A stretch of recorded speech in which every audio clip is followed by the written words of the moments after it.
मुंबई नाका पोलीस ठाणेकडून गेल्या वर्षात बजरंगवाडी नाशिक परिसरातून एकूण 20 इसमांना पोलीस आयुक्त परिमंडल 1 यांच्या आदेशाने नाशिक शहर व परिसरातून हद्दपार केले होते.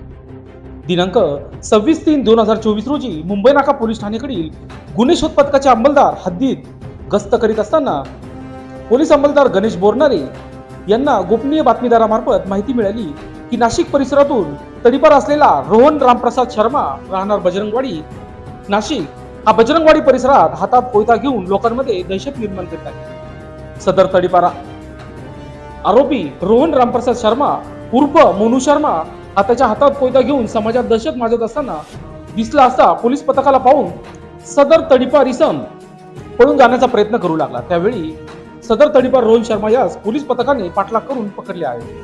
त्याच्या जवळ व त्याच्याकडून एक लोखंडी धारदार कोयता हस्तगत करण्यात आला.